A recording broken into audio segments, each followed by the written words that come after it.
반갑습니다. 혹시 지난주에 오셨던 분 없으시죠? 지난주에 오셨던 분 없으시고, 그 다음에 혹시 여기 서강대 다니시는 분 한번 손 들어봐 주실래요? 없나요? 제 수업을 들으신 분은 없는 것 같고요. 예. 오늘 제가 맡게 된 거는 이제 사트와 관련된 내용을 당연히 해드릴 거고요. 그 다음에 사트 문제를 어떻게 풀어야 되는지에 대한, 그리고 어떻게 접근해야 되는지에 대한 부분을 뒷부분에서 해드릴 겁니다.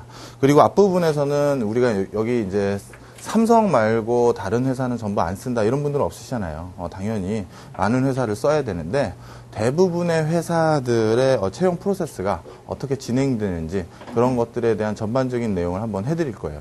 그래서 그러한 내용을 바탕으로 우리가 취업을 함에 있어서 우리가 꼭 알아야 되는 사항들, 그리고 어떻게 접근을 해야 되는지 그런 부분에 대해서 말씀을 드리도록 하겠습니다. 뒤에 계신 분들 목소리가 좀 들리세요? 괜찮으세요? 예. 잘 안 들리시는 것 같으면 앞으로 나오십시오. 오늘 3시간 강의라서 목이 중간에 쉬긴 쉬겠지만 목을 좀 보호하기 위해서요. 그렇게 됐고요.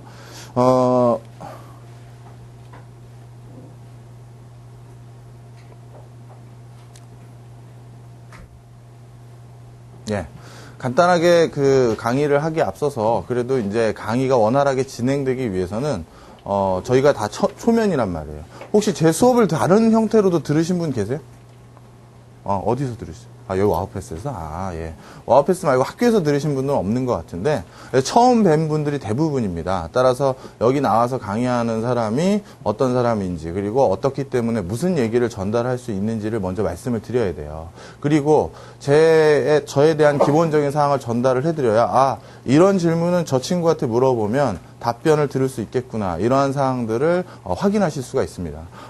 저는 경제학을 전공을 했었고요. 학부에서는. 그 다음에 대학원에서는 경제학하고 경영학을 같이 공부를 했습니다. 현재 국책연구원에서 전문연구원으로 근무를 하고 있고요. 이 전 직장은 사기업이 있었습니다. 리먼 브라더스에서 잠깐 일했었고, 근데 망하기 전에, 망해서 나온 건 아니고요. 망하기 전에 저희 이제 어머니들이 늘 얘기하시죠. 항상 저도 이제 그때 어머니의 말이 항상 옳다는 걸 알았는데, 요즘 경기가 안 좋을 때는, 아니면 시국이 뒤숭숭할 때는 퍼블릭 섹터가 좋다라는 말씀에 귀담아 들어서 나와가지고 이제 공공 부분으로 이제 이직을 하게 된 거예요. 이제 그런 과정에 있어서 아마 여러분들이 이제 커리어 패스를 정하시는 과정에 있어서 퍼블릭 섹터는 어떤 특성이 있고, 그 다음에 프라이빗 섹터는 어떤 특성이 있는지 그것들을 비교하시면서 고민하시는 분들도 계실 거예요. 공공기관에 가야 되는 건지, 아니면 사기업에 가야 되는 건지, 아니면 뭐 다른 걸 해야 되는지 고민하실 수가 있는데, 그런 부분에서 적절한 해답을 드릴 수 있을 것 같고요. 그 다음에 이제 삼성 관련해서는 물론 당연히 뒤에서 많은 얘기를 나눠드립니다만, 요즘 불가피하게 많은 분들이 취업을 함에 있어서 본인이 정말 원하는 그런 회사 몇 군데만 쓰고 배짱 좋게 기다리는 분 아무도 없습니다. 저희 학부 후배들하고 오랜만에 만나서 얘기를 나누다 보면요. 정말 사람마다 좀 차이는 있어요. 이유는 뭔지 모르겠어요. 근데 사람마다 차이는 좀 있습니다만, 20군데 써야 그 중에 한 군데가 1차 면접, 최종 면접도 아니에요. 1차 면접 보러 오라. 이러한 결과를 얻는 경우가 많더라고요. 그래서 그러한 내용들을 바탕으로 결국 다른 회사들도 쓰실 텐데 어떻게 접근을 해야 되는지에 대해서 앞부분에 간단히 화두를 던져서 말씀을 드리겠습니다. 그 다음에 제가 원활하게 강의를 하기 위해서는요, 저에 대한 내용도 전달을 해드렸지만 제가 알아야 돼요. 지금 몇 학년이신지, 어느 전공 쪽이 많으신지, 이런 것들을 알아야 당연히 그거에 맞춰서 제가 강의를 해드리잖아요. 시키고 그런 거 아니니까 편하게 거수를 해주시기 바랍니다. 내가 상경계다 한번 손들어 봐주세요. 부전공까지 손들으셔도 상관없습니다. 그래도 저번보다는 좀 많으신 것 같고요. 내가 이공계다. 예, 알겠습니다. 그리고 하나만 더 여쭤보겠습니다. 지금 현재 올해 내가 4학년이 됐다 한번 손들어 봐 주실래요? 이게 졸업이다. 올해 끝나면 내가 끝이다. 대부분이시네요. 졸업하신 분들도 계실 거고 나머지 3학년 분들 계실 텐데, 그럼 졸업생의 입장에서 좀 많이 말씀을 드릴게요. 기졸업생의 입장에서는 좀 몇 가지 다른 점들은 있습니다만, 그거는 Q&A 세션에서 여쭤보시기 바랍니다. 자, 일반적으로 이제 삼성도 당연히 그렇지만요. 많은 회사들이 채용 프로세스에서 사용하고 있는 전형 요소들을 전부 다 열거한 겁니다. 이거 중에서 빠진 게 있진 않아요. 전혀 없습니다. 그리고 이걸 전부 다 보는 회사도 당연히 없지만 대부분의 회사들이 이것들을 조합해서 한 4개, 5개, 또 많게는 뭐 한 5개가 제일 많을 것 같아요. 그런 정도로 채용 프로세스 상에서 이러한 전형 요소를 활용하고 있습니다. 그런데 여러분들은 회사를 들어가기 어려워하시지만 저만 해도 이제 제 직급이 뭐 굉장히 높은 직급은 아니고요. 저도 이제 중간 관료로 이제 중간 관료 중에서 이제 밑에 부분 처음으로 이제 내 RA나 이런 것들을 제가 뽑을 수 있는 직위가 됐는데 저희처럼 사람을 뽑는 사람 입장에서 오히려 반대의 말씀을 많이 드릴 수밖에 없어요. 무슨 얘기냐? 직장을 못 구한다고 하지만 저희 입장에서는 반대로 사람을 못 찾습니다. 그러니까 미스매칭이 굉장히 심해요. 그래서 채용 공고를 자꾸 내게끔 되고 그리고 내고 나서도 만족스러운 직원을 못 뽑는 이유가 분명히 있거든요. 따라서 그런 것들에 대해서 사전에 좀 준비를 하셔야 되고요. 그리고 그 많은 호화 스펙들이 전부 저희에게 어필이 되는 게 아니거든요. 따라서 어떠한 측면에서 자기에 맞는 스펙이나 자기에 맞는 구성 요소들을 갖춰야 되는지 이제 언급을 해드릴 건데요.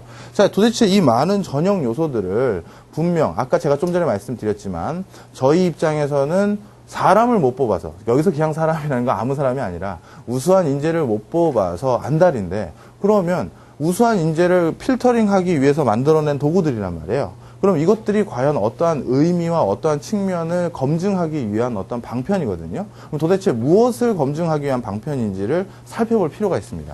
그래서 이것들이 도대체 어떤 기업에서 누굴 찾길래 이걸 만드느냐 이제 이걸 확인을 해야 되는데요. 먼저 이 3가지를 바라보는 입장은 다 똑같습니다. 저뿐만 아니라 제 친구들도 역시 금융권이나 이제 경제학과이기다 보니까 어쩔 수 없이 금융권에 좀 많은 경우가 있는데 대부분 이 3가지 전형 요소를 바라보는 이유는 다 똑같아요. 바로 성실성입니다. 우리가 기업에서 어떤 사람을 채용하고자 할 때는요. 그 사람은 6개월이나 5개월 또는 1년만 쓰고 버리려는 입장이 전혀 아니거든요. 물론 불가피하게 중간에 그 사람을 드랍시켜야 될 때도 있지만 보편적으로는요. 정말 좋은 인재라면 우리 회사에서 승승장구해서 계속 우리 회사만을 일해서 우리 회사만을 일하기를 그렇게 바라거든요. 그러면 이건 뭐가 필요하냐? 지속성이 필요하다는 거예요. 그러니까 일시간 스포트를 내는 사람이 필요한 게 아닙니다. 직장 생활은요. 적어도 한 직장에서 물론 이직을 하기도 하지만 보편적으로 5년, 뭐 10년, 뭐 더 길게 임원까지 간다면 15년 이상 재직을 하는 경우가 많은데 이거는 단기간에 어떤 스포트나 할 수 있는 사람이 필요한 게 아니라 지구력을 갖고 마라톤을 해야 되는, 즉 성실성이 필요한 것이거든요. 자, 그런데 이 3가지 항목은 성실성과 거의 100% 일치합니다. 대표적으로 학점이에요. 우리 GPA라고 부르는데 학점은요. 어느 한 학기만 열심히 한다고 절대 GPA 평점이 올라가는 게 절대 아닙니다. 최소한 4년 동안 꾸준하게 학점이라는 스코어를 잘 받기 위해서 한결같이 노력해야지만 얻을 수 있는 일종의 훈장이에요. 그러니까 GPA가 좋은 애들은 얘는 어떠한 미션을 줬을 때 적어도 1, 2년이 아니라 4년 동안 꾸준하게 서스테이너블하게 무엇인가를 할 수 있는 자세와 역량을 갖춘 애구나. 우리 학점 좋은 애들이 뭐 천재고 그렇게 치고 얘기 안 하잖아요. 야, 너 굉장히 성실하다. 너 진짜 열심히 했구나. 이렇게 얘기를 하지. 야, 너 천재 아니야? 뭐 이런 식으로 얘기 안 하거든요. 마찬가지 이유예요. 역시 GPA라는 학점을 잘 받는다는 것은 4년 동안 이 친구가 꾸준했다라는 걸 반증하는 것이죠. 저도 어차피 제가 업무가 이제 경제 분야를 연구하고 그러다 보니까 많은 그 프로그램들을 변수를 처리하는 프로그램들을 미리 코딩해 놓거든요. 그래서 상관관계를 검증하는 몇 가지 프로그램들을 이제 만들어 놓은 적이 있습니다. 근데 프로젝트가 끝나고 저도 이제 심심하잖아요. 그래서 인사과에 전화를 해서 우리 회사 인사고과표 중에서 내가 열람이 가능한 것들만 줄 수 있겠느냐. 그러니까 나보다 이제 좀 직급이 낮은 계층에 대한 것들을 줄 수 있겠느냐 했더니 뭐 하시려고요? 그러길래 아니 내가 좀 뭔가 필요해서 그렇다 했더니 주더라고요. 그래서 저희 회사 인사고과 중에서 속칭 품성 부분에서 요거와 관련된 항목 있죠. 네. 요거와 관련된 근무 태도와 관련된 항목들에서 어떠한 상향평가나 피어 리뷰를 받았는지 그거를 숫자를 넣고요. 그 사람의 실질적인 학점을 넣습니다. 즉 평소에 이 성실성 측면에서 피어 리뷰라든가 상사로부터 받았던 그 평가 결과 이 친구가 졸업하고 입사할 때 제출했던 성적표에 GPA를 넣었어요. 거의 상관관계가 1이에요. 그러니까 굉장히 성실함을 검증하는 데 있어서 학점만큼 확실한 도구는 없는 것이죠. 그러면 여기서 많은 분들이 난 학점이 안 좋으니까 성실성이 낮다고 평가받겠구나. 그리고 자책할 필요가 없어요. 여러분들이 많이 오해하시는 경우가 있는데 자기소개서 같은 경우는요. 절대 본인이 하고자 하는 얘기, 하고 싶은 얘기를 써놓는 게 아닙니다. 그거 오해하시면 안 됩니다. 아니 여러분들 스스로 자꾸 자기소개서에 저도 받다 보면 얘 뭔 자기 얘기를 그렇게 해놓는지 자기소개서를 성공적으로 작성하는 방법은요. 듣고 싶은 얘기를 써줘야 되는 거예요. 그러면 예를 들어서 내가 GPA가 안 좋다. 그러면 저희 같은 사람들이 분명 성실성 부분에 대해서 의구심을 가지고 있거든요. 그럼 그걸 해소해야지만 면접을 통과하던가 그 다음 프로세스를 넘어갈 거 아니에요. 자, 그래서 자기소개서 뭘 넣어야겠어? 학점이 안 좋으면. 내가 성실하다는 사실을 어딘가는 담겨 놓으셔야 되는 거예요.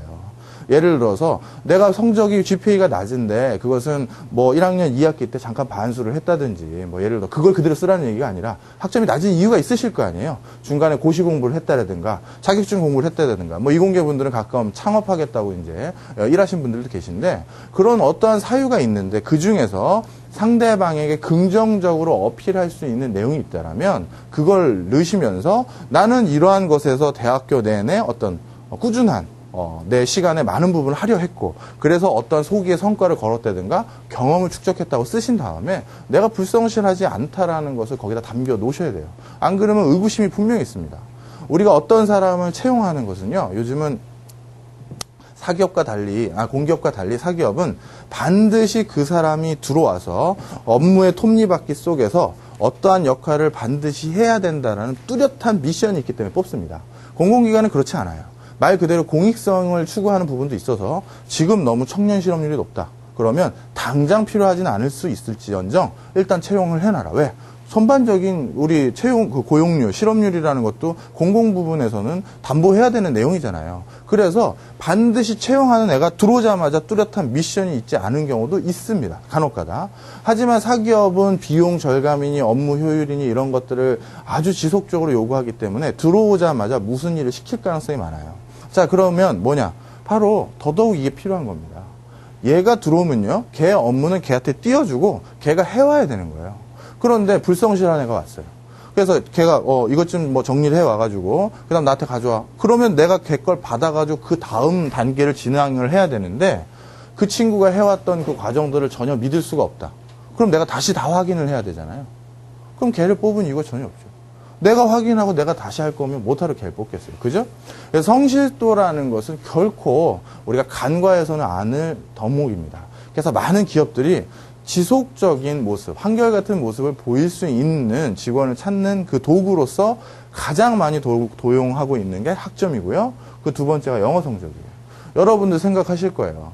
아니 들어가서 영어 한마디 안 한다고 내가 들었는데 뭔 놈의 토익 성적을 900몇 점씩을 달라고 그러고 얼마 전에 한전 채용이 마감됐습니다. 서류전이 마감됐는데 그때 자기소개서도 내지 말라고 그랬어요. 네. 그 이유는 뭐냐? 너무 채용 프로세스가 한전 같은 경우는 한 번 들어가면 도저히 그 한전 사장을 때리지 않는 한 나오기 힘든 회사거든요.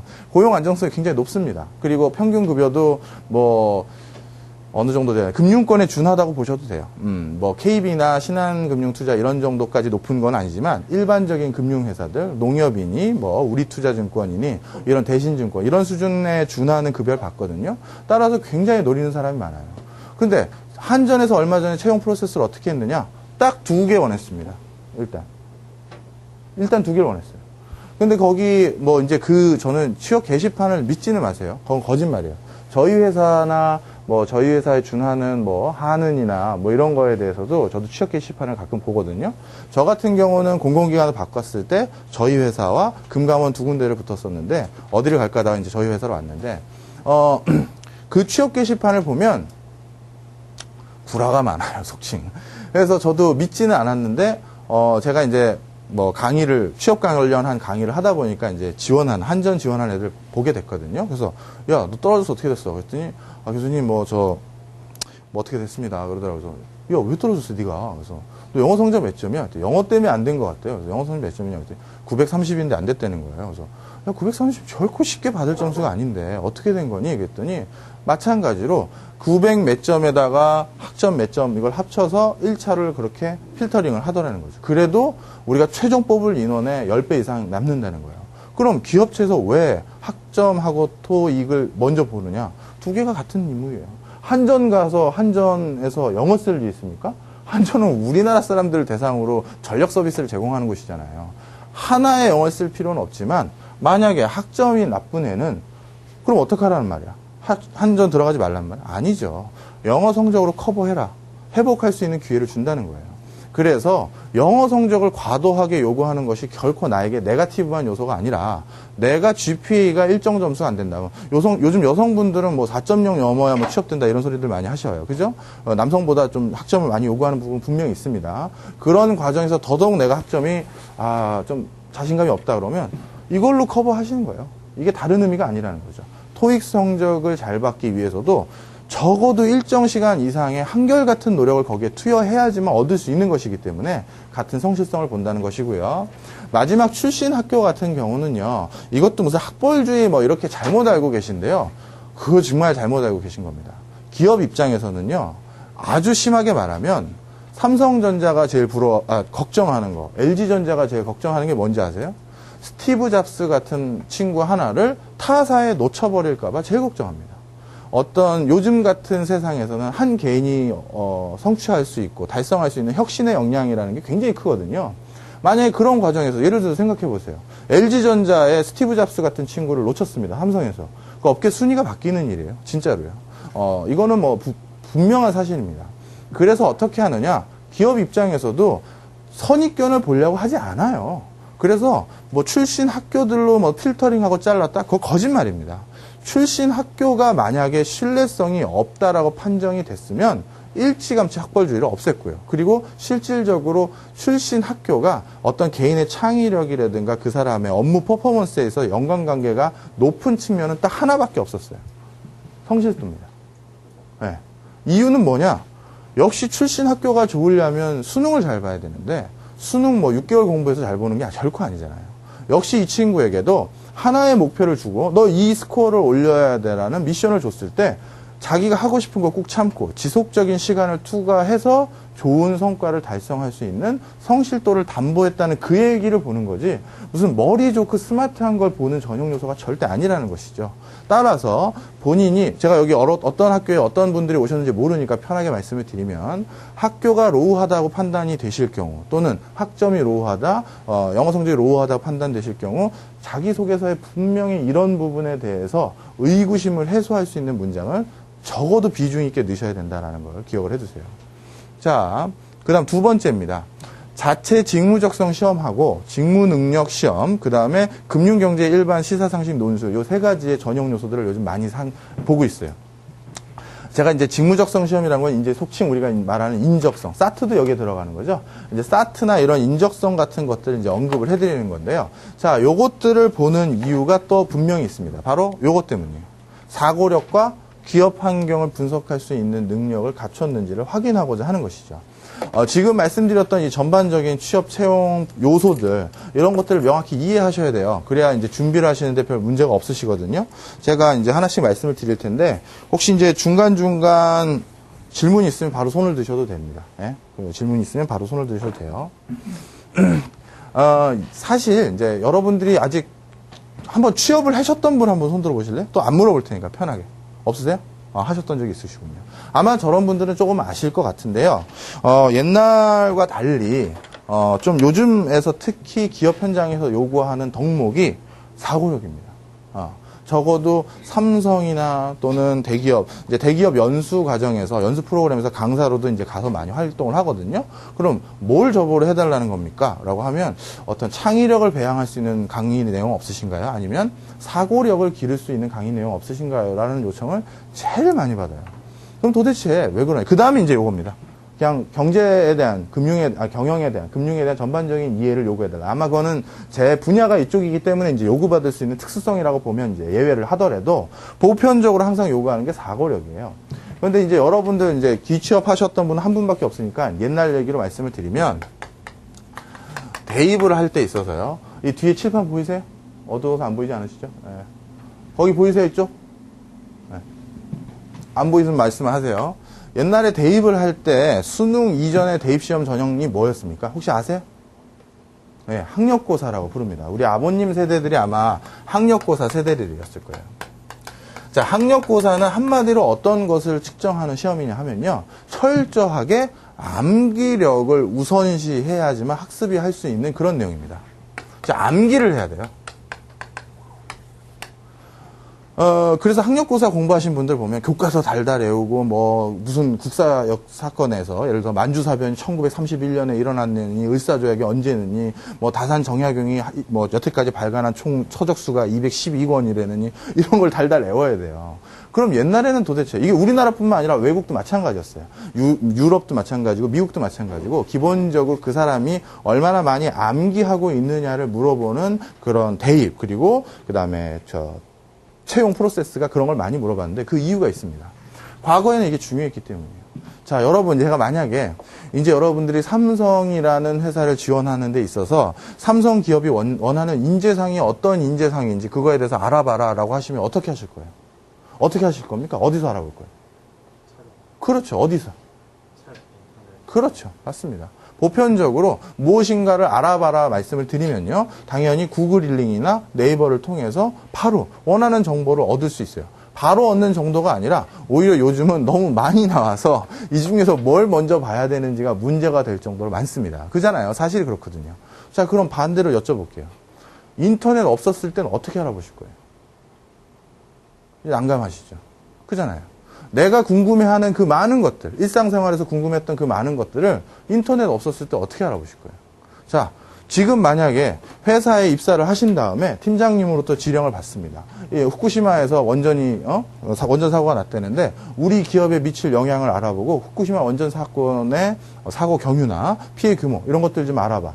당연히 인터넷 가면 신문 보도, 관련 전문 연구기관의 연구 절차, 외신 전부 다 취합할 수 있습니다. 그 과정에서 업계 상황까지도 어떻게 버무려서 제출하면 충분히 보고서 하나가 나와요. 그럴듯하게. 그런데 인터넷 없을 때 어떻게 하실 거냐는 거죠. 옛날에 인터넷 없었을 때. 바로 그래서 이게 대안이라는 거예요. 무슨 얘기냐? 옛날에는요, 필요한 정보를 얻는 절차가 굉장히 까다로웠습니다. 그래서 여러 가지 방법들이 있는데요. 일단 국립국어도서관에 가서 우리 지금은 이제 퇴물이 됐던 이 도서 열람표라고 있습니다. 그거 보고 마이크로필름 봐서 그렇게 찾고 벌써 어떤 사람이 대출해 갔다 하면 기다려야 돼요. 그 책 반납할 때까지. 이런 번거로운 절차가 있습니다. 따라서 정보 자체를 서치하고 정보를 취합하는 게 굉장한 많은 로드가 걸려요. 그래서 어떤 게 일단 필요하냐? 기본적인 많은 정보들을 개인이 가지고 다니는 게, 휴대하는 게 경쟁력이라는 것이죠. 옛날엔 그래서 어느 정도 의사결정에 필요한 기본 소스를 본인이 휴대하고 다녀야 돼요. 그래서 많은 내용들, 특히 업무와 유관된 많은 내용들을 암기하고 있고, 그로 인해서 바로, 어떤 거요? 그거는 어떻게 찾으면 되는 것도 있지만, 어떤 거가 관련돼 있습니다. 또는 어떤 내용일 겁니다. 이렇게 암기를 많이 하고, 즉, 휴대를 많이 하고 다니는 사람이 경쟁력이 있었던 것이죠. 근데 지금은 암기할 필요가 전혀 없습니다. 암기를 왜 해요? 키보드만 두들기면 다 나오는데요. 그잖아요. 그럼 이제 뭐가 필요하냐? 이 많은 소스들 중에서 음과 양을 건드려내야 되고 양질과 로우한 컨텐츠를 걸러내야죠. 뭘로? 사고력으로. 어떤 것을 내가 담아내고 어떤 것을 버릴지 취합하는 방법을 본인이 논리적으로 또는 분석적으로 또는 사고력을 바탕으로 취합할 수 있어야 됩니다. 그 다음에 해야 될 게 뭐냐? 그걸 다 한 다음에 우리가 인포메이션하고 난리지는 다르잖아요. 말 그대로 정보가 산재한 것을 적어도 난리지로 바꾸기 위해선 뭔가 체계화하는 그리고 그걸 보고서화하는 역량이 필요하거든요. 그 자체도 역시 사고력이라고 하는 저 단어가 더 적합한 것이죠. 따라서 이제 기업 현장에서 원하는 인재는 암기력이 출중한 인재가 아니라 분석적인 사고와 논리적인 사고력 이런 것들을 겸비한 인재가 필요하게 된 것입니다. 따라서 그러한 사람인지를 테스트할 필요가 있는 것이죠. 그래서 이런 부분이 많이 들어가는 거예요. 이 자체 이제 또 하나 계속 말씀을 드릴 거예요. 어떤 이유들이 다 있는지. 자, 그런 이유들로 인해서 인적성이라는 게 두각이 돼야 된다라는 걸 많은 사람들이 인지를 하고 있었어요. 그런데 바로 인적성으로 넘어가지는 않았었습니다. 그 이유가 있어요. 뭐든지 기업이라는 것도 아무리 혁신을 좋아하는 사기업이라고 하더라도 우리 같은 사람이 하나 뭔가 진로를 바꾼다든가 제 생활 패턴을 바꾸는 데 있어서도 굉장한 어떤 노고가 들어가거든요. 근데 커다란 그룹에서 채용 프로세스를 바꾼다는 것은 이건 한두 명의 노고가 아니라 수십 명 또는 관련 기관 또는 협조까지 요구하면 수백 명의 이상의 사람들의 어떤 의사결정이 합치돼야 되는 것이거든요. 그래서 이러한 사고력을 평가해야 된다라는 분명한 이유가 있음에도 불구하고 한동안 안 됐다가 일본에서 먼저 이거를 틀게 돼 있어요. 틀었어요. 이제 인적성 검사라는 게 우리 지금 대기업 다 보잖아요. 공공기관도 많이 보거든요. 안 보는 데가 없을 정도로 다 보는데 그걸 먼저 시작한 게 일본입니다.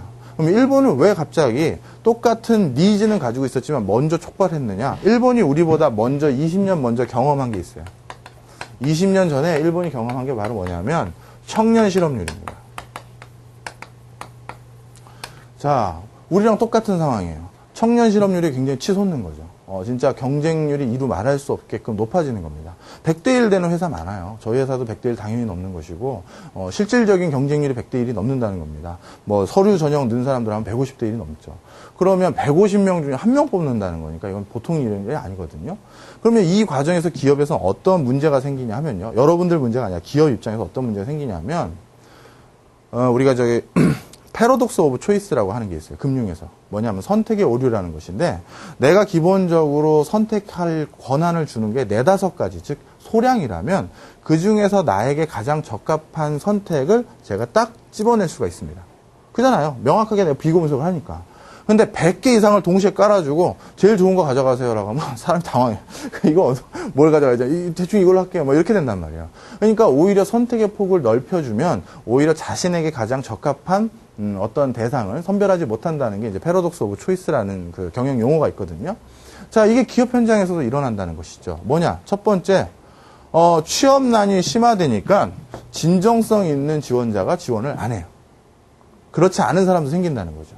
예를 들어서 여기 계신 분들 중에서 자, 내가 취업 1순위가 삼성이 아닌 다른 곳이다. 한번 손 들어보세요.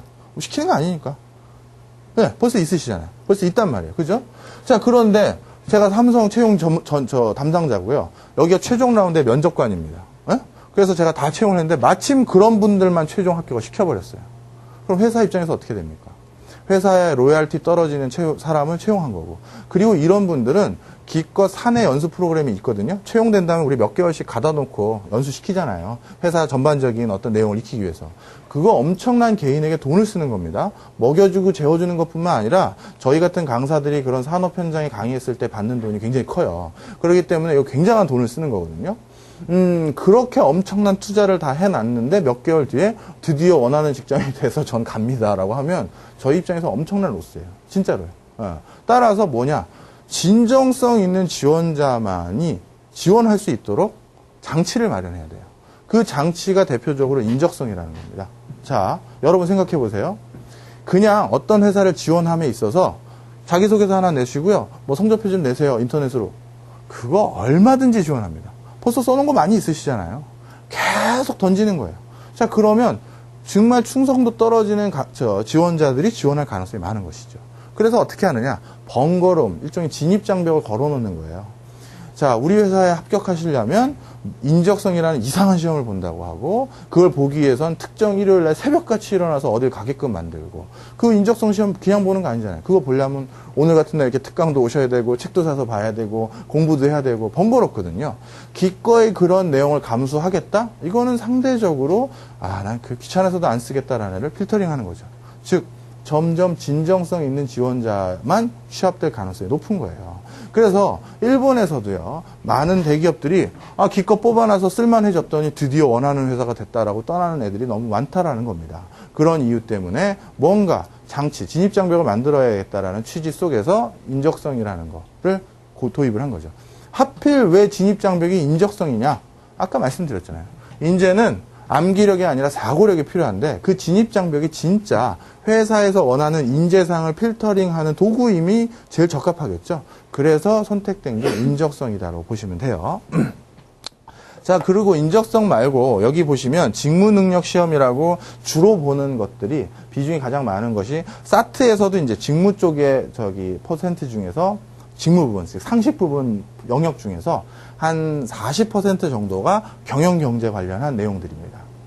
그리고요. 금융권에는 이제 금융 논술, 경제 논술이라고 아예 보기도 하고요. 공공기관에서도 이런 걸 보고 있습니다. 그러면 도대체 직무 상식 중에서 40% 가까이가 왜 경영 경제로 깔리느냐, 이것도 분명히 아셔야 돼요.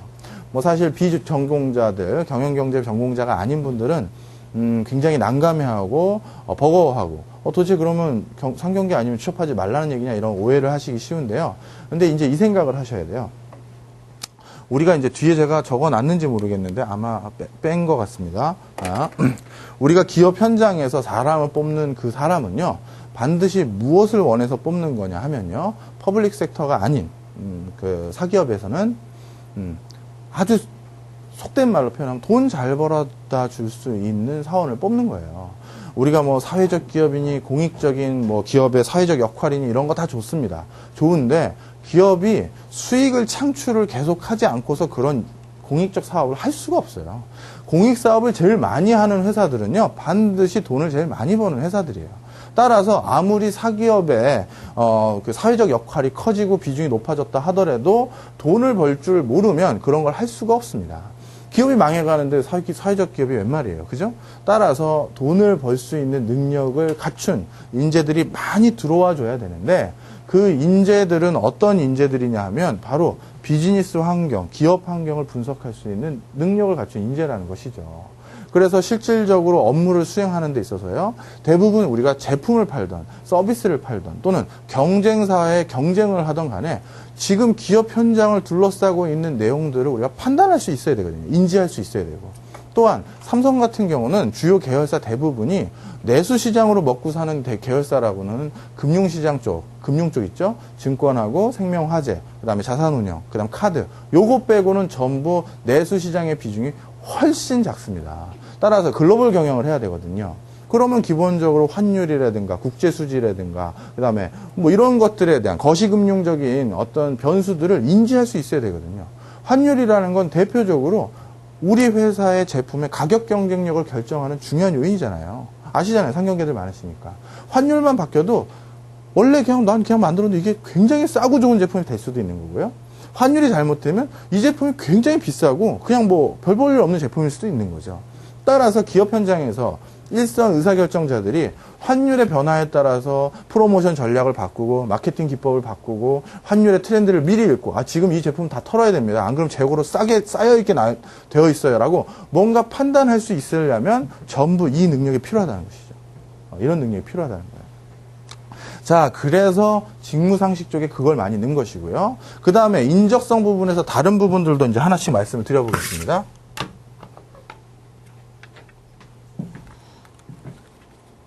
여기까지 질문 있으세요?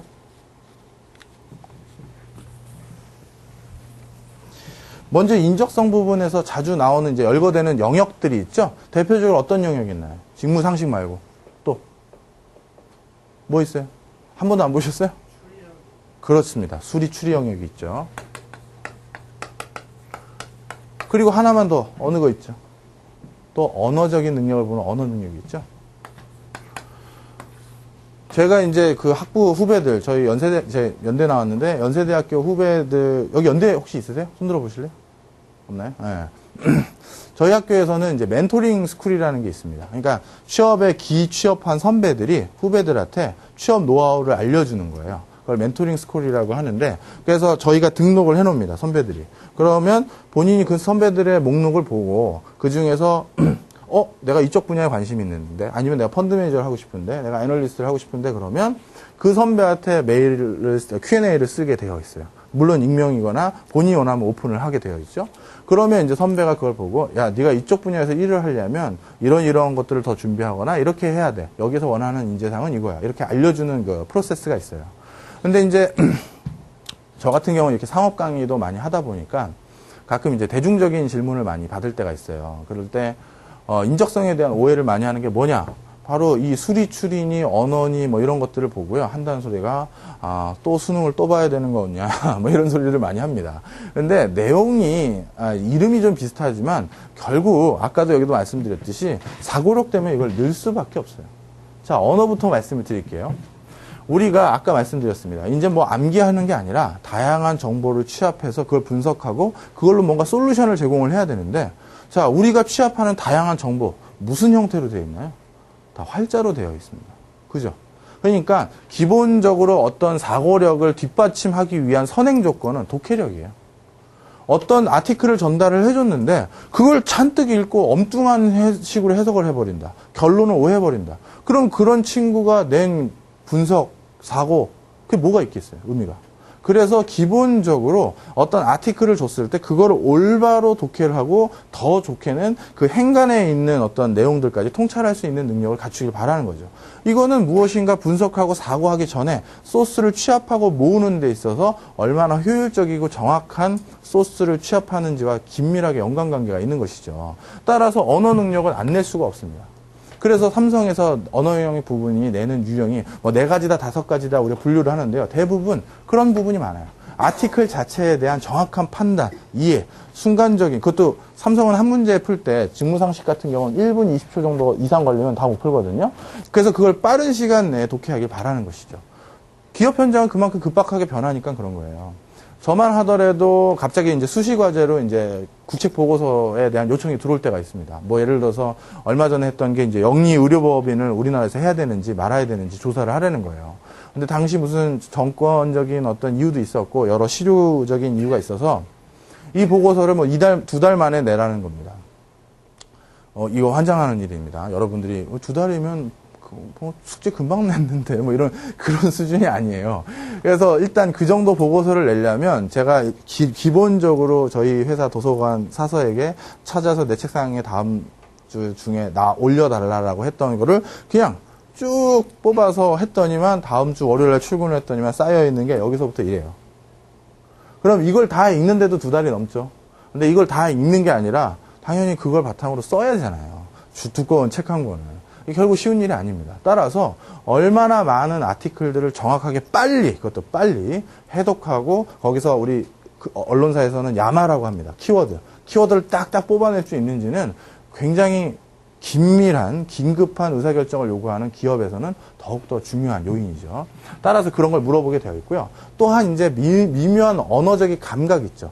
반대어, 동의어 이런 것들 있잖아요. 이런 언어에 대한 뉘앙스, 언어에 대한 어떤 느낌 이런 것들은 마케터로서 또는 광고로서 뭐 여러 가지 또 다른 측면에서 활용되는 부분이 있기 때문에 그런 것들도 우리가 숙지할 수 있는지 여기서 확인하는 것이죠.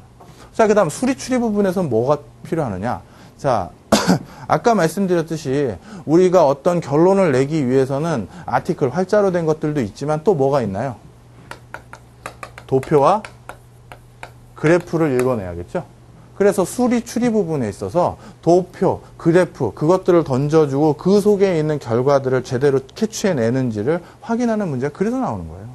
절대 이유 없이 잔뜩 귀찮게만 하고 이것들을 내가 다 왜 배우냐 그런 게 아니라는 것이죠. 기업 현장에서 필요한 능력을 정확하게 겸비하고 있는지 확인하고자 하는 도구입니다. 이 중에서 이제 우리 고등학교 때 수열 같은 것들이 가끔 나와요. 예. 그 밖에 다른 이제 수학적인 기초 개념들이 나오는데 그건 왜 그러냐 하면 이건 정말 농담이 아니라 저도 사실 뭐 수학을 그렇게 뭐 지금 뭐 금융으로 밥을 먹고 살지만 옛날에 이제 수학 좋아하는 사람 아무도 없잖아요.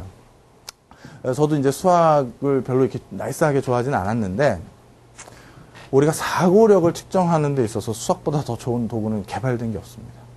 논리적인 사고, 어떤 문제를 놨을 때 그걸 접근하는 접근법, 그것에 대한 가장 합리성을 계속 트레이닝하는 방법 중에 제일 좋은 게 수학이에요.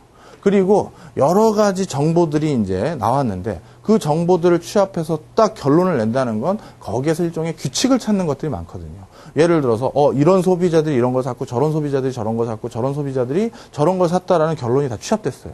자, 그래서 결국 제품에 이런 걸 넣어야 팔립니다라는 뭔가 그런 규칙을 찾아내야 되는 일이 많은데 그 규칙 찾고 그런 것들이 사실 수열이 대표적으로 우리가 규칙 찾았던 그런 것들이잖아요. 그러니까 어떤 패턴을 읽는다든가 어떤 상황을 판단하는 데 있어서 수학 같은 것이 굉장히 도움이 많이 된다라는 게 국내의 결론이 아니라 국외에도 다 그렇게 되어 있습니다. 그래서 그런 문제들이 양념삼아 많이들 들어가 있어요.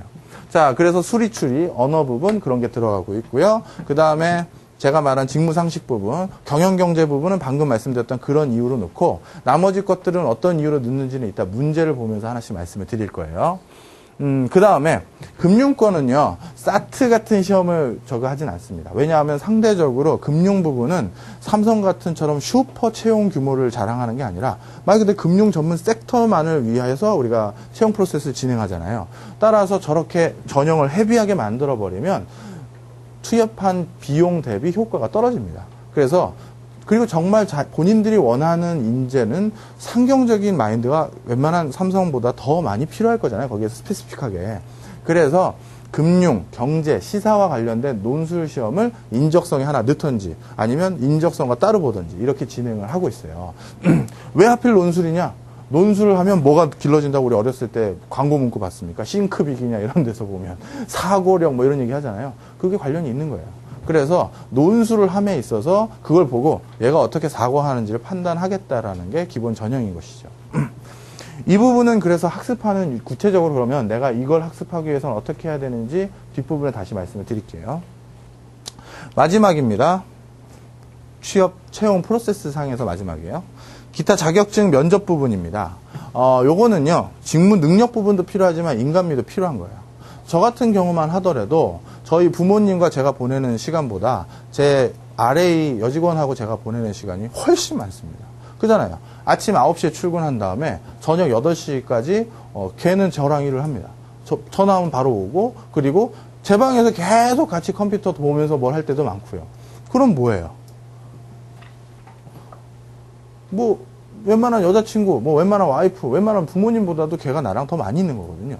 따라서 얘가 속칭 나이스하지 않으면 같이 있기 힘들어요. 나이스하다는 게 뭐 항상 착하고 이런 게 아니라 적어도 인간적으로 릴레이션십을 맺는 데 있어서 크나큰 결격 사유는 없어야 된다는 거죠. 왜냐하면 어떤 직장에서도 가족보다 직장 동료들과 보내는 시간이 훨씬 많습니다. 생각을 해보세요. 7시든 8시든 끝났어요. 바로 집에 갑니까? 아니죠. 직장 동료들과 한 잔 더 하기도 하고 저녁 먹고 가기도 하고 하잖아요. 그럼 집에 가면 9시입니다. 자, 씻고 뭐 해요? 10시쯤 되죠? 드라마 보고 내일을 위해서 자야 됩니다. 그러면 결국 식구들은 뭐 우리 어렸을 때 아버지 보면 기억나잖아요. 하숙생이잖아요. 그런 경우가 많답니다. 그러니까 이 친구가 나랑 같이 일할, 그리고 앞으로 계속 앉아 있었던 걔 때문에 짜증난다? 이거는 굉장한 그 팀 전체의 로스예요. 따라서 볼 수밖에 없는 거예요. 면접 때. 저희도 면접 보는 게 굉장한 업무입니다. 아까 제가 말씀드렸잖아요. 아래에 한 명 뽑을 때. 이걸 여담으로 잠깐 말씀을 드리면, 원래 제 아래에 한가 있던 친구가 뭐 유학을 가겠다고 뭐 가버렸어요, 중간에. 그래서 뭐 본인이 공부하겠다는데 막을 수는 없으니까. 그래, 갔다 와라 하고 이제 보내줬는데, 이제 제가 다 그 후임자를 뽑는 과정에서 문제가 생긴 게 뭐냐 하면, 한 명 낸다고 공고를 내버리면 아무도 지원 안 하잖아요. 그래서 우리 얄팍한 사기꾼 있죠? 어떻게? 이걸 이제 또 했습니다. 뭐 어쩔 수 없더라고요. 그래서 모명해서 공고를 딱 냈어요. 그리고 나서 이제 우리가 원서를 받아봤는데, 제가 어디 출장 갈 일이 있어서 출장 갔다 오면서 내가 돌아올 때까지 뭐 채용 공고를 내고, 그때까지만 해도 이제 제가 사람을 거의 처음 뽑는 상황이다 보니까 저도 이제 초심이라는 게 있는 거예요. 뭐냐? 저만 해도 이제 취업을 어렵게 한 세대에 속하거든요. 저만 해도 이렇게 취업이 이렇게 쉬웠던 나이 또래는 아닙니다. 제가 외관이 어떻게 보일지 모르겠지만.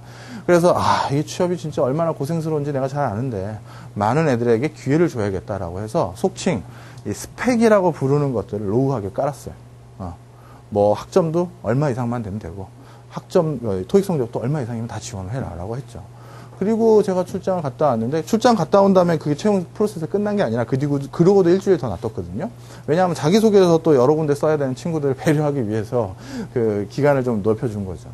갔다 왔더니 저한테 전화번호부만한 걸 뭘 주는 거예요. 그래서 이게 뭐냐 그랬더니 지금까지 받은 자기소개서라는 거죠. 그러니까 인사 담당자들은 안 거예요. 얘가 물론 의도는 좋으나 이거 네가 감당 못할 텐데라는 걸 알고 중간에 시그널을 준 겁니다. 그래도 계속 채용 공고 내실 거냐라는 거죠. 근데 여러분 생각해 보세요. 저도 일상생활에 공공 부분이라고 일이 편한 건 아닙니다. 터프할 정도가 아니라 하쉬하게 일을 하고요. 그 시간을 쪼개서 이런 특강도 나오고, 뭐 책도 쓰고, 뭐도 하고, 뭐 EBS도 출연하고, 뭐 이런 것들을 하는 거예요. 자, 그런 와중인데, 전화번호부 그걸 다 읽으라? 저한테 굉장한 시간적 할애를 해야 되거든요. 그잖아요. 이거는 실질적으로 불가능하다는 생각을 하는 게 어렵지 않더라고요. 바로 일단 채용 공고 내리라고 전화를 하고요. 도저히 안 되겠다 해서 요 속칭 다시 요 스펙이라는 부분을 제가 너무 깔았어요. 제가 700인가 750인가로 했던 것 같고 토익은 하여튼 너무 깔아서 이건 좀 문제가 있다 싶어서 좀 올렸습니다. 여기까지 끌어올려서 여기까지를 해서 필터링 좀 해서 돌아. 이거 나보고 죽으라는 얘기야. 내가 이걸 어떻게 다 읽냐 해서 돌려주고 과천청사에 회의가 있어서 갔다가 다시 왔는데 그대로 있는 거예요. 그래서 내가 뭐 하는 거예요 지금 빨리 처리해야 내가 사람법 줄때 필터링 한 겁니다.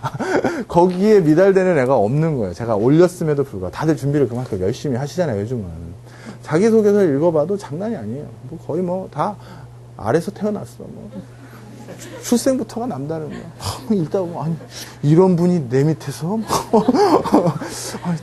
이번 총선에 나가셔도 충분하신 분인 것 같은데 진짜 그런 경우가 많아요. 그래서 보통이 아닙니다. 하여튼 그래서 이런 우여곡절 끝에 채용을 하기 위해서 면접을 해야 되잖아요. 한 10명만 뽑는다, 10명만 면접해서 얼굴 보겠다라고 하면요. 하루가 날아가요. 왜? 사람 5분씩 볼 수는 없잖아. 뭔 사람인지 알려면. 그래서 한 20, 30분 보려면, 자, 2명 보면 1시간입니다. 그잖아요. 하루가 날아가는 거예요.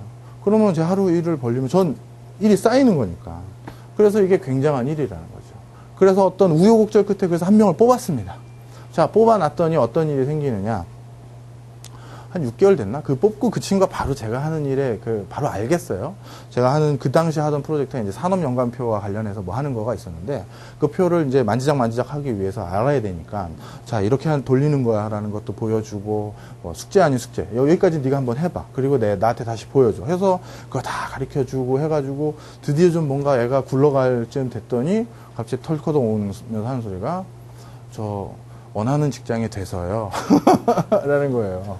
내가 좀 어이가 없었죠. 아니, 이제 당혹스럽기도 하고 이제 말을 떠듬습니다. 원하는 직장이 어디에 있는 거야. 왜냐하면 다시 그 짓을 또 해야 되는 게 만만치가 않잖아요.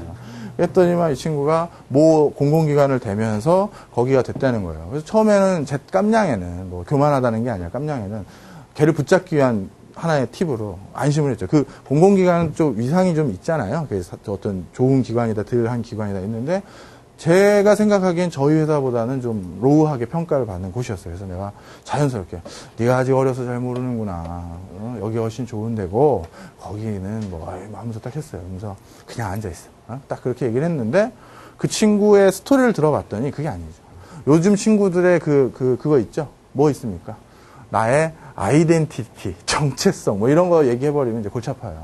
내 적성이 그게 맞는다. 사회적인 그게 아니라 내가 하고 싶은 일이다. 내 적성이다. 이래버리면 이제 얘기가 안 되는 거죠. 그래서 그 친구는 대학 졸업하기 전에 이미 그 회사에 썼다 떨어졌고, 그 다음에 졸업할 즈음에 다시 회사를 썼다가 또 그 회사에 또 떨어졌어요. 그리고 그 다음에 이제 여러 회사 쓰는 거 아시잖아요. 던지는 거. 그러다가 이제 저희 회사에 저랑 됐고, 그런데 저랑 회사에서 일을 하다가 그 다음 일이 뭐냐? 그 회사가 된 거죠. 왜? 내가 걔 스펙 만들어줬잖아요. 아니, 상급 기관에서 일을 하고 있었단 말이야? 근데 왜 지원했어? 전 여기가 더 하고 싶습니다. 방금 말씀드렸던 회사에 대한 로열티, 진정성, 벌써 끝난 거죠. 그리고 업무 능력과 퍼포먼스. 그 회사에서 벌써 뽑았었대. 검증된 거죠. 더 이상 물어볼 게 없는 거죠. 제가 걔 스펙을 만들어줬습니다. 그리고 저는 그 짓을 다시 했어요. 전화번호 보고 면접하고. 이게 이제 우리의 상황이에요. 따라서 뭐가 필요하냐면 이 얘기하다가 잠깐 여담을 너무 길게 갔네. 그 친구가 제가 너무 안타까웠던 게 저랑 이게 잘 맞았어요. 코드가. 인간적인 부분까지도 일도 너무 나이스하게 잘했지만 인간적인 부분도 굉장히 맞았죠. 저희 진짜 눈물이 날 정도로 아깝더라고요. 그런데 그 다음에 뽑았던 친구가 이제 문제가 심각했습니다. 제가 이제 하는 일이 데이터를 만지다 보니까 자꾸 여성을 선호하게 돼요. 남성들은 왜 이렇게 술을 먹고 그 다음날 데이터 작업이 엉망이야. 이게 초점이 흐리나 봐. 근데 여성분들이 굉장히 꼼꼼하세요. 그런 이유 때문에 많이 뽑는데 그 다음 뽑았던 친구가 이게 뭔가 좀 사회생활 경험이 적었던 것 같아요. 나이가 어려서 그런지. 제가 좀 승질을 냈더니만 한 일주일을 저랑 쪽지로 얘기를 하더라고. 아니, 뭐, 업무 하고 나서 딱 하면 자리 없어요. 방에 전화했더니 어디 간 거야? 또 그러고 뭐 메신저로 남겨놓잖아요. 뭐 남겨놓고 뭐 이것 좀 챙겨서 내 자리에 갖다 놓으려고 딱 하고 밖에 갔다 온단 말이야. 이렇게 뭐 강의를 나오기도 하고 갔다 오면 걔는 없는데 포스트잇에 뭐 연구원님이 원하시는 거 챙겨놨습니다. 딱 하면서 딱 하는 거예요. 뭐야? 전화를 또 해보면 또 안 받아. 무슨 연애하는 것도 아니고 내가 걔한테 사과해야 되냐고. 한잔하는 거죠. 그래서 이 부분 정말 중요하다. 저도 뼈저리게 느꼈어요. 그래서 면접 때 저도 일부러 압박 면접 합니다. 요즘은. 리액션을 보는 거예요. 얘가 어떻게 나오는지. 갑자기 흥 하는지 아니 그래도 뭐 나이스한 표정으로 끝까지 폴라이트하게 나오는지 보려고 저도 일부러 요즘 압박 면접을 해요. 그게 나쁜 게 아니라는 거예요. 다 이유가 있어요. 공격적으로 몰아붙이는 이유, 뭐 이런 다양한 프로세스 보는 이유 다 이유가 있는 것이죠. 결국 저도 돌이켜 보니까. 그러고요. 그 다음에 저희 회사에서 기간제 인턴을 사용한 적이 있었는데 그때는 회계 관련한 데이터를 만져야 될 때가 있었습니다. 그때는 말 그대로 모 회계법인에 있는 회계사들을 고용한 적이 있어요. 이런 것들. 자격증이라는 건 특정한 직무 같은 경우는요. 그 직무를 수행하기 위해선 반드시 남들보다 어느 정도 준비된 직무 역량을 갖춰야 되는 파트가 있습니다. 대표적으로 난 여기 대기업에서 재무 파트, 회계 파트에 가고 싶다라면 본인이 어떠한 식으로든 재무와 회계의 준 전문가 수준 이상이라는 게 담겨 있어야 돼요. 수업을 다 들었던지 말 그대로 그쪽 관련한 뭐 자격증을 취득했다라든가 뭐 아니면 내가 인턴 경험을 하더라도 그런 파트에서 일을 했다든지 뭐가 있으셔야 돼요. 왜냐하면 그런 부분에서는 그러한 거에 대한 전문적인 지식이 부족할 경우 걔를 가리키면서 해야 되는데 그거 할 시간 없다라는 거죠. 그래서 본인이 재무나 회계 파트를 원한다. 그러면 그거에 대한 내용을 뭔가 남겨셔야 되고요. 그리고 우리가 이제 성적표 제출할 때 특히 그 부분도 물어봅니다. 여기서 금융권 생각하시는 분 손 들어보세요. 자꾸 손을 들어주셔야 제가 수에 맞게끔 팁을 자꾸 드려요. 이런데 아니면 언제 또 듣고 가겠습니까? 예, 알겠습니다. 자, 금융권 같은 경우는 뭐 어느 파트임에 따라서 원하는 역량이 전혀 다르거든요.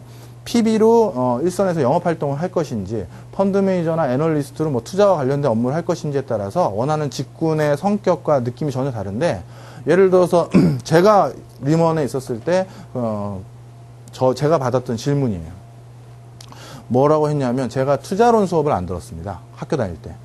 그걸 안 들은 이유가 여의도에 뭐 금융투자협회에서 차세대 무슨 뭐 금융인 양성과정이라고 해서 거기서 실제 돈 조금 주면서 운용할 수 있는 기회를 준 적이 있어요. 그때 투자론 책을 읽어가면서 그 경험을 쌓았거든요. 저는 그래서 나는 이미 그 스펙이 있고 그리고 투자론과 관련된 실무도 거기서 살짝 맛을 봤기 때문에 그 수업은 들을 필요가 없구나 해서 학교에 다닐 때 안 듣고 제가 듣고 싶었던 다른 수업을 들었습니다. 근데 이제 제가 그 리먼 브라더스는 외국계고 시애틀에 면접을 보러 가는데 우리나라 여의도에서 그거 양성과정 들었다는 게 걔네들한테 무슨 어필이 되겠어요. 그잖아요. 그래서 그걸 안 썼다고. 안 쓰고 그냥 면접을 봤는데 그 면접관이 딱 물어보는 거야. 아, 너는 펀드 매니저 하다는 놈이, 그런 놈이 투자론 수업도 안 듣고 내가 널 펀드 매니저 하겠다는 걸 뭘로 믿겠냐. 이 소리가 다 나오는 거죠. 네. 그럴 수 있잖아요. 대부분 구라를 쳐야 된단 말이에요. 나는 이 회사에 들어가기 위해 평생 살아왔다라는 내용을 담아놔도 합격하기 어려운데 그렇게 이 일을 하고 싶다는 놈이 학교 다닐 때는 전혀 엉뚱한 것만 들었네? 그거 어떻게 뭐라고 얘기할까? 누구는 다 그것만 들어왔는데. 그잖아요. 검증력이 떨어지잖아. 그때 뭔가 대꾸를 하실 수 있어야 돼요. 따라서 마지막 학기라도 만약에 나는 재무나 회계 쪽을 원한다. 그럼 그쪽 부분에 관련된 어느 거든지 뭘 남기셔야 되는 거예요. 아니 재무 회계 하겠다는 사람이 와가지고 봤더니 학부 시절에 다 봤더니 무슨 다른 수업 듣고 다른 수업 듣고 다른 수업 듣고 이건 왜 안 했냐? 그렇게 이 일을 하고 싶다는데 뭐라고 하실 거야? 그래서 그런 부분에 대해서도 고민을 하시고요. 만약에 남은 학점도 내가 그런 걸 할 수 없는 불가피한 상황이다라고 판단이 드셨을 때는 다른 방식으로 어떻게든 그걸 커버할 수 있는 얘기를 많이 담겨 놓으셔야 됩니다. 뭐 전산회계든 무슨 어떤 자격증을 따든지 간에 하여튼 내가 그거에 대한 답변을 준비를 해 두셔야 돼요. 네. 그런 것들이 이제 기타 자격증이 가지는 의미고 아까 면접에서 인간미 부분은 제 개인 사례를 가지고 말씀을 드렸죠. 10분을 쉬었다 해도 되는데 아니면 한 30분 더 하고 중간에 한 번을 크게 쉴까요? 어떻게 할까요? 10분 쉬었다 할까요? 알겠습니다. 잠깐 쉬었다가 하도록 하죠. 오늘 3시간이라서 제가 중간에 쉬겠습니다.